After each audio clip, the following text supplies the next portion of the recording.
മലയാള സിനിമയിലെ ആദ്യ ഷോമാൻ സംവിധായകൻ ആരായിരുന്നു? സംശയം വേണ്ട, രാമു കാര്യാട്ട്.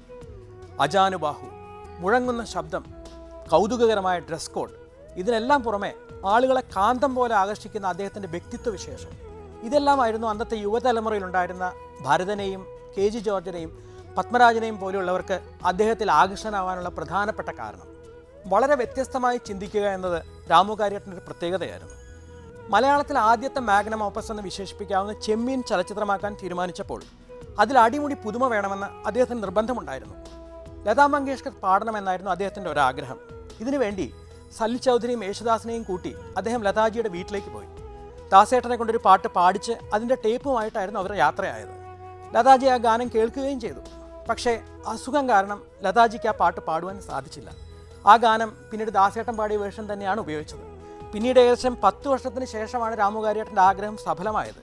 നെല്ലെന്ന ചിത്രത്തിൽ അതിൽ സലിൽ ചൗധരിയുടെ സംഗീത സംവിധാനത്തിൽ തന്നെ ലതാജി പിന്നീട് പാടുകയുണ്ടായി രാമു കാര്യാട്ടിന് വേണ്ടി കദളി ചെങ്കദളി എന്ന ഗാനം. അത് നമുക്ക് എല്ലാവർക്കും അറിയാം. എന്തായാലും ദാസേട്ടൻ ലതാ മങ്കേഷ്കറിന് വേണ്ടി ട്രാക്ക് പോലെ പാടിക്കൊണ്ടുപോയ ആ ഗാനം, കടലിനക്കരെ പോണോരെ എന്ന ആ ഗാനം നമുക്കൊന്നുകൂടി കേൾക്കാം. കടലിനക്കരെ പോണോരെ കാണാ പൊന്നിനു പോണോരെ, കടലിനക്കരെ പോണോരെ കാണാ പൊന്നിനു പോണോരെ, പോയി വരുമ്പോഴെന്തു കൊണ്ടുവരും കൈ നിറയെ, പോയി വരുമ്പോഴെന്തു കൊണ്ടുവരും. 14-ാം രാവിലെ പാലാഴിത്തിരയിലെ മത്സ്യകന്യകമാരുടെ മാണിക്യ കല്ല് തരാമോ?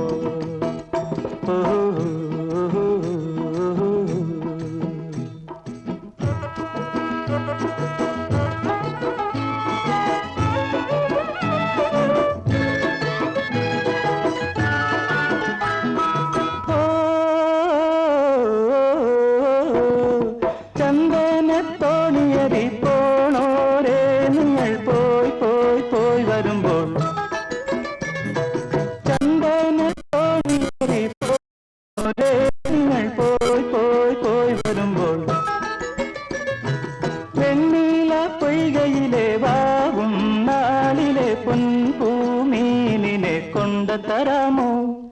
നാടോടി കഥയിലെ നക്ഷത്ര കടലിലെ നാഗനത്തകിമാരണിയും താണത്തിൻ മുത്തു തരാമോ?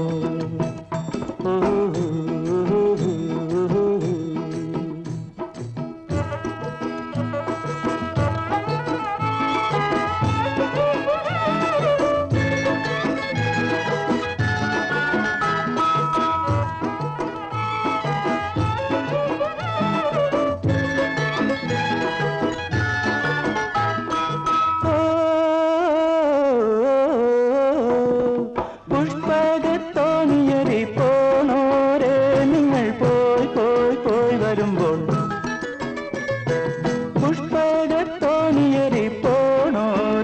നിങ്ങൾ പോയി പോയി പോയി വരുമ്പോൾ, മാനസ പൊയ്കയിലെ മായാദ്വീപിലെ മാടപ്രാവിനെ കൊണ്ടുതരാമോ? പാതിര പന്തലിൽ പഞ്ചമി തളികയിൽ ദേവകന്യകമാരുടെ കോമൽ പൂത്താലി തരാമോ?